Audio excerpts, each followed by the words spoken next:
rebuild is on in Miami. Again. Or is it? Or is it? I don't know. We'll find out. Let's talk about it.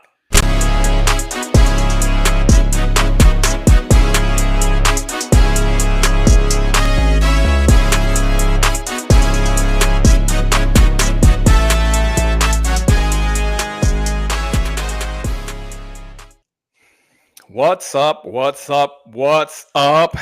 Fins Up Nation, Miami Dolphins fans.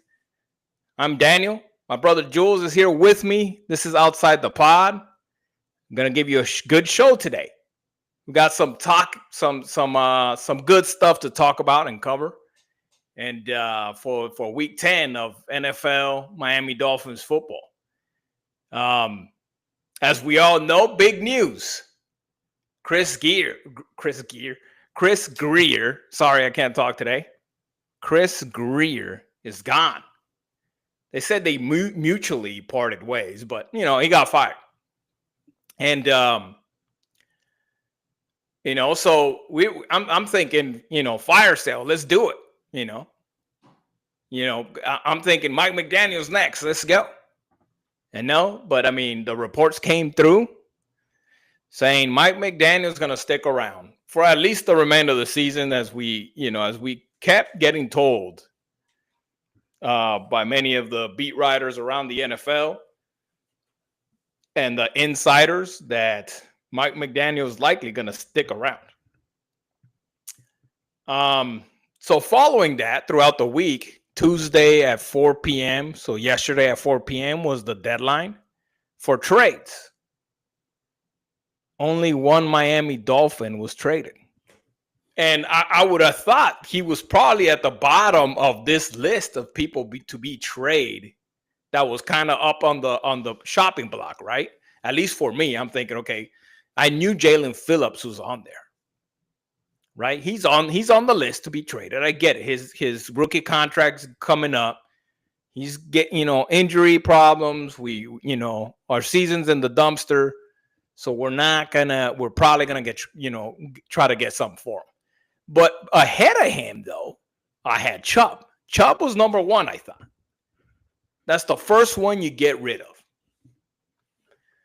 But I guess he wasn't that good of a chess piece for people to try to bring on, and Jaelen Phillips was. But we had Rasul Douglas, we had Minkah Fitzpatrick. I think all of them ahead of Jaelen Phillips in my mind. And I forgot to mention interim Champ Kelly is going to be GMing for now. I don't know how much strings Ross or Garfinkel or anybody else is pulling. But as of right now, Champ Kelly's the interim. So like I said, I don't know how much power he had in this whole thing. What I do know is that they made one measly move.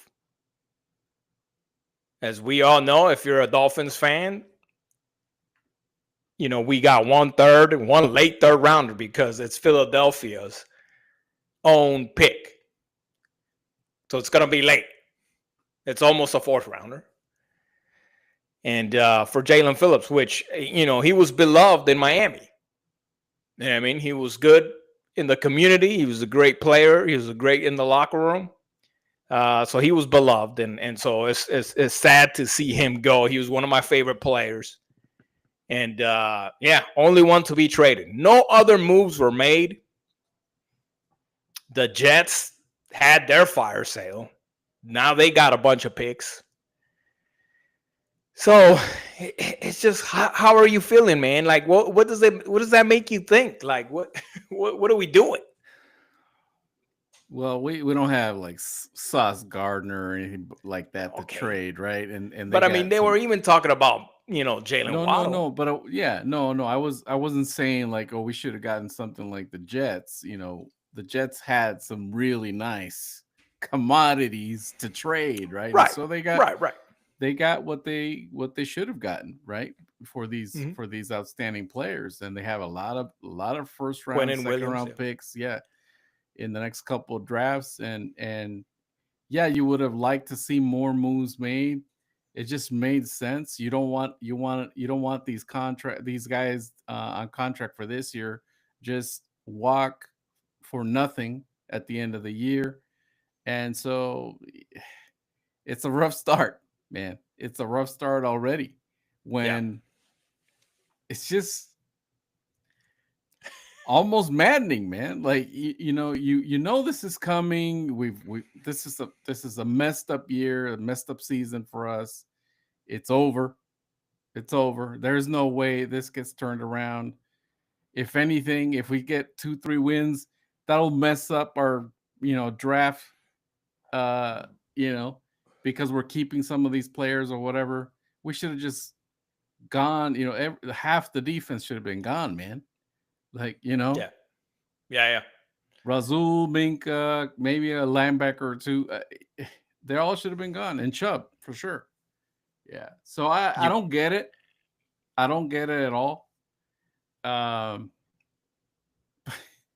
So someone please explain it to me, because it doesn't seem like anyone out there has any clue of what the heck we're doing. Like, what are we doing? Yeah, we fire Chris Grier. And then, so you're thinking, my first thought is, okay, so we're going to trade everybody that we need to trade. I mean, I get maybe you're not getting what you thought you were getting or whatever. I'm not sure, but that's the thing. Why even fire him then? In my mind, the point of firing him is because you were gonna entice somebody, exactly. A GM. How do you get another GM in now? You know what I'm saying? Like, here soon. I get it. You know how? If you were in the position like the Jets are. Exactly. You know what I mean? Like, hey, dude, you want to come GM for us? Guess what? For the 2026, I got 3 freaking first round picks for you. You want to come, you want to come get a shot at that? And guess what? The GM's like, hell yeah. I get to pick 3 first round picks next year. Hell yeah, I'll go over there. They have like, I don't know how many top 100 picks. Like, come on, man. So that was, in my mind, that was the first thing I thought. It's like, okay, so now we get all these, nuggets for the next GM to do his thing and create the roster. But instead, nothing was really done, bro. Besides a 4th round pick. You're not going to make that much headway from now until the draft. So in my mind, there's one or two things, and that's you're looking to actually compete. You think you'll be able to compete next year with a couple of pieces. I guess that might be what they're thinking. Or they're thinking further 3+ years before they start to compete. So they're like, we weren't able to get anybody, what we wanted.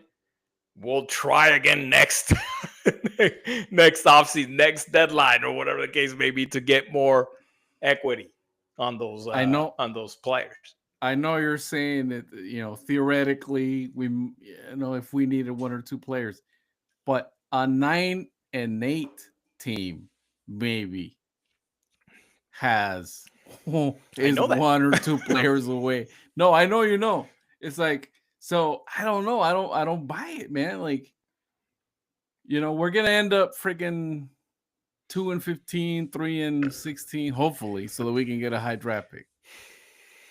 Because at this point, I don't care. No, I don't care.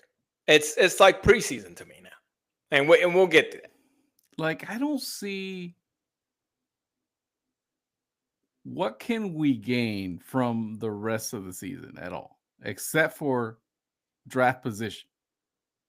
Yeah, there's nothing else.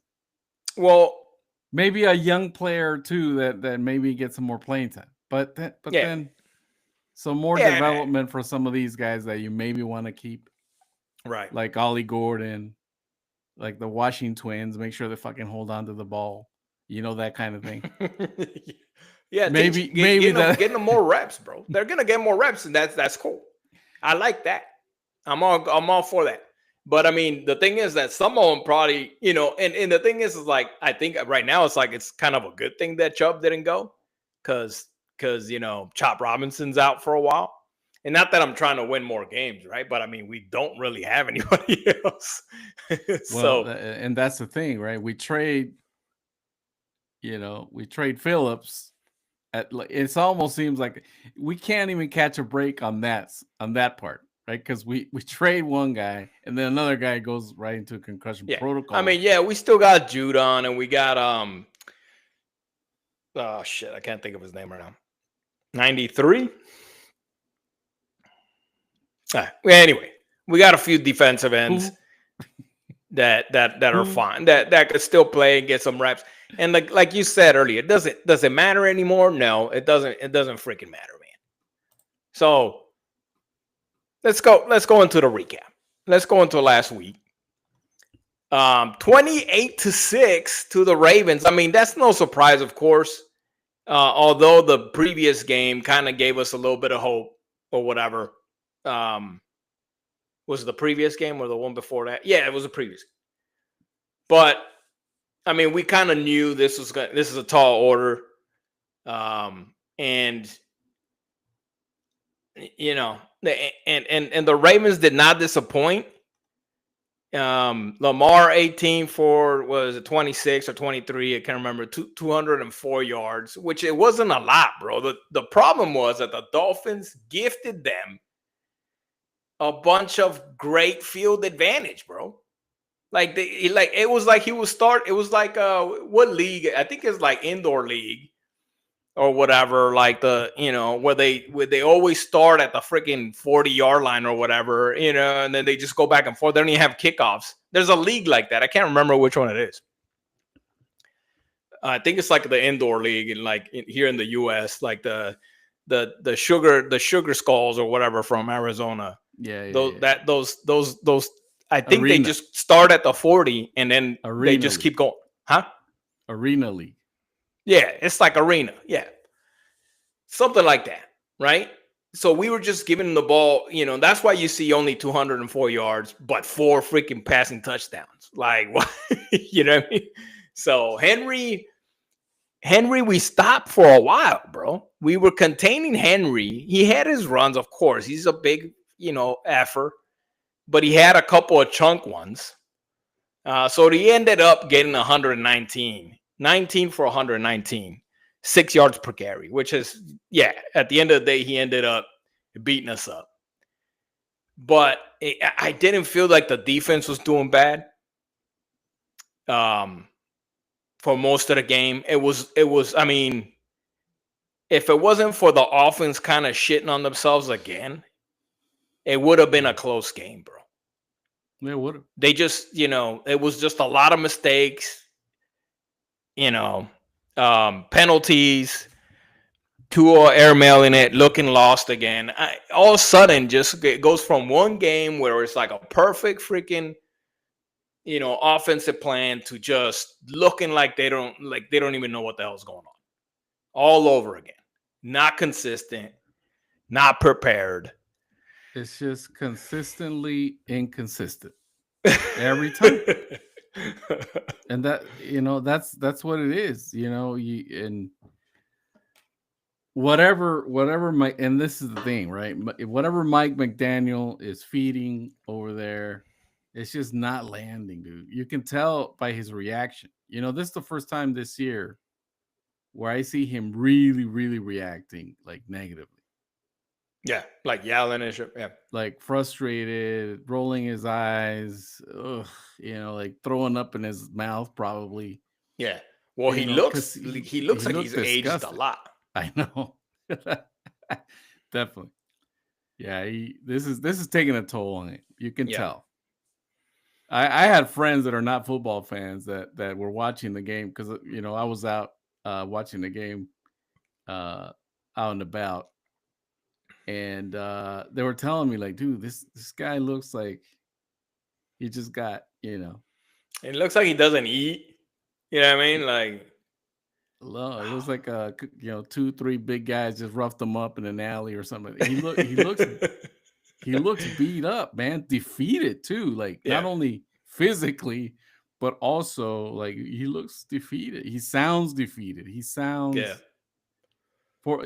as much as he's trying, in the presser to maintain positivity and blah. Yeah, it's all done, man. yeah. I mean, do you think he survives past this? Do you really think that Ross is like, no, I'm keeping him. I'm keeping him another. I'm still giving him a chance with another GM, see if they could build a better roster. The problem is you're bringing a new GM. That's the thing. Like, and so a new GM is probably going to bring their own coach. And regardless of whether you keep them or you put an interim, one of the people inside those people are probably not going to remain. They're probably not going to stick around for this new GM. So I can see that. I would hate to have another, Lions coach. What's his name?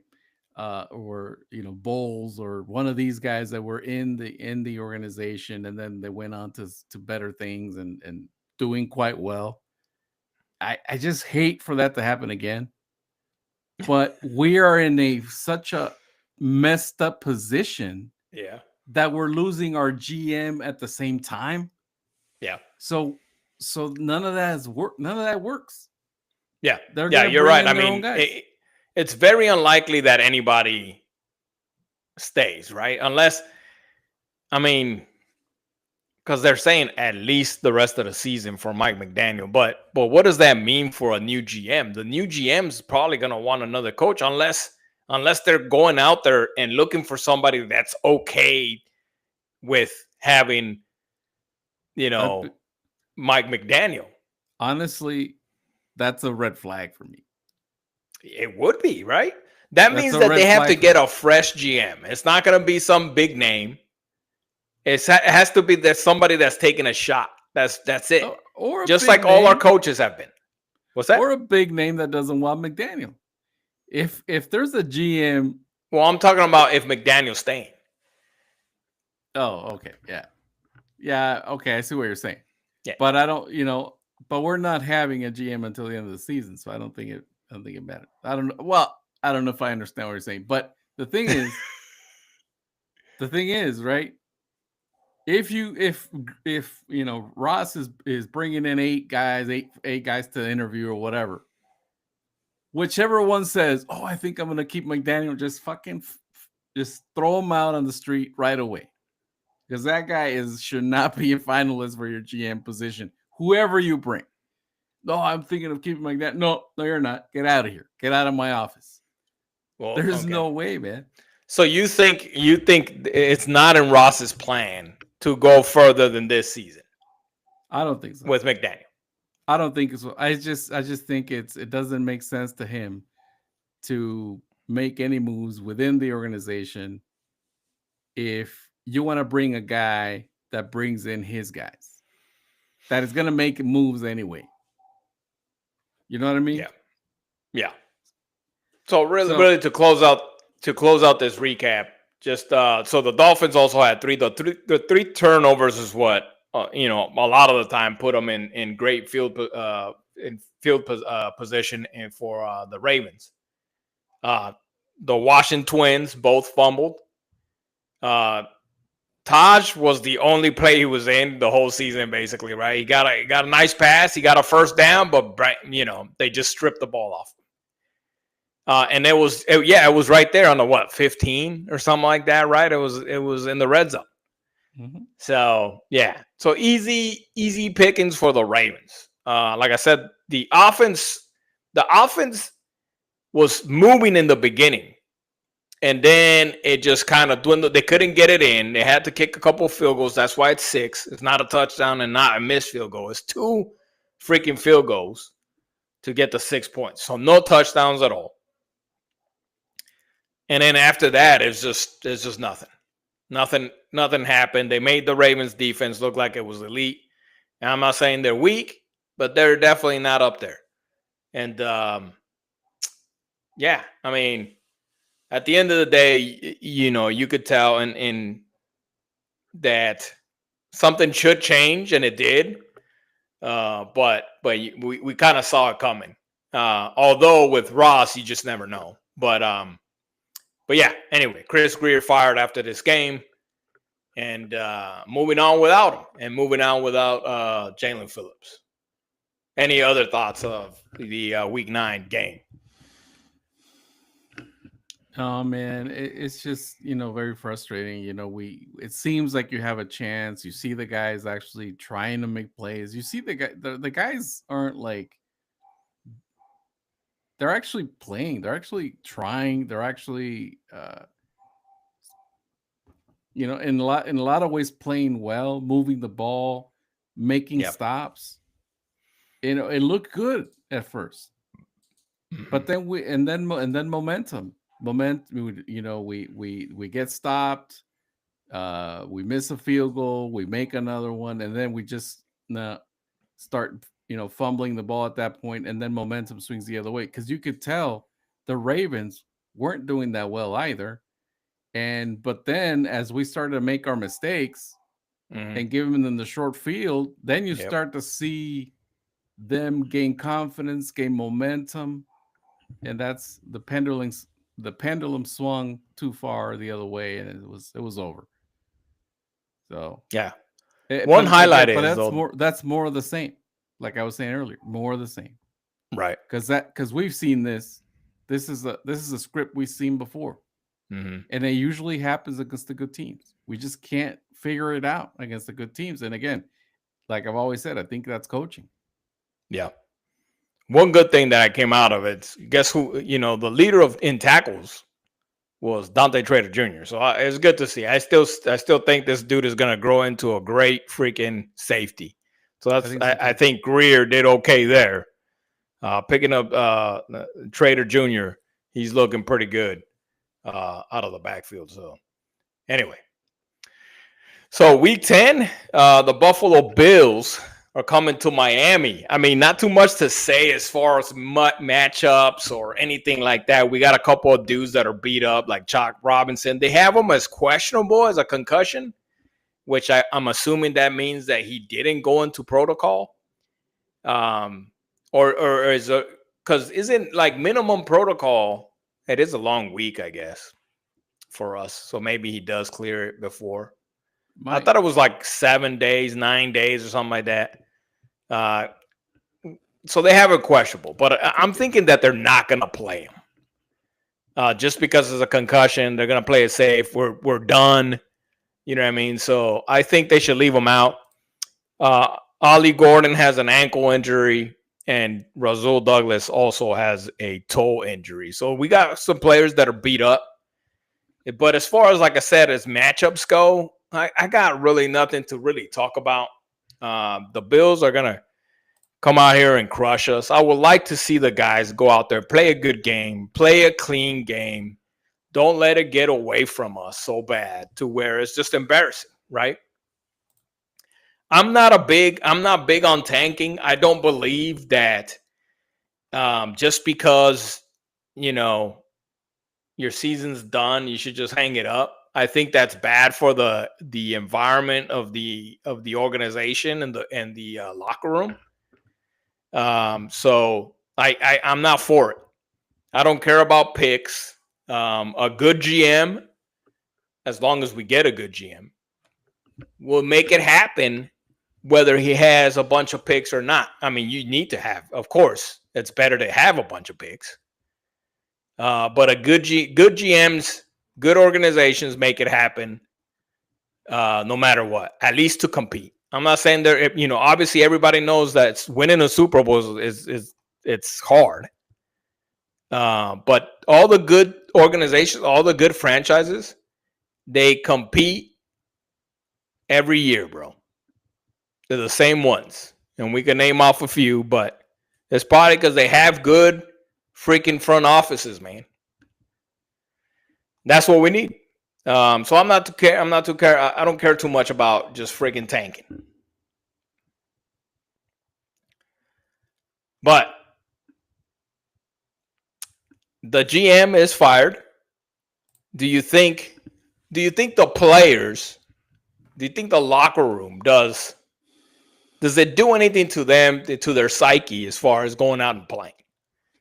Losing the GM and now looking like their season's over for sure. They lost one of their star players and leaders on the defense. Do you think it affects them too much? Sorry, I'm over here choking my ass off. I don't think it changes. I don't think it changes. I think most of the as far as game planning and everything is going to be status quo, and the players are going to do as best they can. The ones that you might see maybe is sorry, I'm like dying over here. Is players that want to stick around and maybe to see, that want to play in Miami. I think that they may have some second thoughts about, maybe not second thoughts about playing Miami, but I don't want them to have, I don't know, man.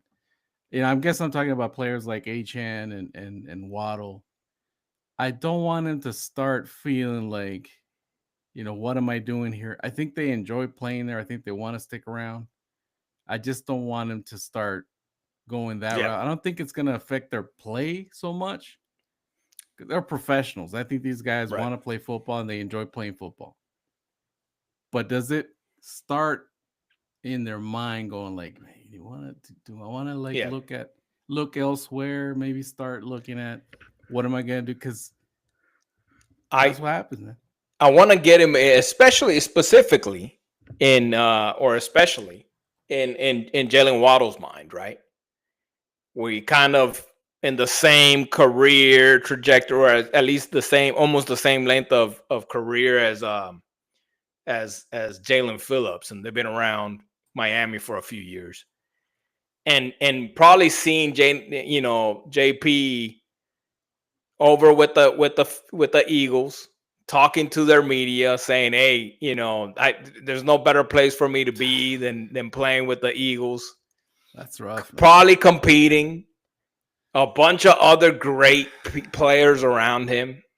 They can't stop all of them. I think he's gonna flourish there. He could have gone over there and been with his old teammate in Alabama too. You know what I'm saying? Like, do you think Waddle gets in his mind, and man, I could have been in another good team. I could have been with the Chiefs. I could have been with, like, if a trade, because he was up there. The media was talking about. Yeah, it could have. It may have come with a price, but some teams probably would have done it. A team like the Chiefs, for example, if they would have been able to make a deal for Jalen Waddle, that'd be dangerous. Mahomes will make Jalen Waddle look like a freaking monster, bro. So I think, yeah, you're right in having that mentality and that, like, a little bit of, kind of being scared that's kind of in their mind. Like I said, I think Achane is a little younger and still probably doesn't mind as much. He'll get, he feels like he may get his chance, although running backs have like a shorter lifespan in the league. But yeah, for Waddle, I think that little devil like in his shoulder, the little devil Waddle in his shoulder is probably starting to tell him like, hey, dude, you need to go somewhere where you could compete. You know what I mean? You need to go somewhere where you might win a championship, or else you're going to end up like Dan Marino. You know what I mean? So I hate that. Hate it, man. Yeah, and that sucks. And I feel for them. And that's why I would like my post on X for Jaelen Phillips was like, man, you know what? I'm happy for this dude. I'm sorry to see him go. But hopefully he gets a chance to a ring, especially because in his career, he's been hurt a lot. He might not have that many more chances. You know what I mean? especially with the Dolphins rebuilding. We're looking at another 3 years probably at minimum. You know what I mean? Like at minimum, at the very minimum. And that's being very freaking optimistic, I think. So, a lot of these players, like Jalen Waddle, if he's a career Dolphin, he's probably going to break some records. That's the good part, right? He's probably going to he's probably going to be the best receiver that we've had if he continues on the path. Because he's already broken a few. But he may never win a championship if he sticks in Miami. And a lot of players don't. We all know that. A lot of players don't. But I'm sure they think about it, man. And that's absolutely. So other than that, I don't have, like I said, that's, the Bills are coming to Miami. It's kind of starting to look like preseason for me, like we talked about it earlier, right? I want to see Dante Trader Jr., see how he continues to develop. I want to see Grant. I want to see Jaelen Phillips continue to get reps and become better players and grow, and hopefully good enough to where next year they're coming, they're coming ready to play, and we actually, we see some real growth from them. So, I mean, it's like the rest of the season maybe just be like a lot of preseason for us. And let's start thinking about the future. I mean, what else can we say? Yeah, it's over, right? It's over. I don't see us winning very many games, if any. I mean, especially not this one. The Bills just coming out of a win, against Kansas City. Yeah. We got no shot. We got no shot here. We're when you're trying to pin, you're trying to hang on to the idea that maybe if it's it's gonna be like high 80 something degrees or whatever in Miami or what. Yeah, maybe it's too hot for them. Maybe. But I mean, if that's the best player you got on the field is the Heat, is the Miami Heat, man. It's over, man. They should be called the Miami Heat instead of the freaking basketball team. The basketball team's indoors. That doesn't mean. Yeah, they're playing in the AC. They're playing the AC, Yeah, Miami AC. Yeah. So yeah. Anyway, but let's hope we, like I said, we see some growth from these players. Maybe from Mike McDaniel. I don't know. I don't know what the plans are. Like Jules says, he thinks that this guy's done. We're gonna lose this game. I'm not even gonna predict what the scores are gonna be. But yeah, let's here's to hoping that our young players develop. They stay healthy. Let's not lose any more for the season, like Storm Duck.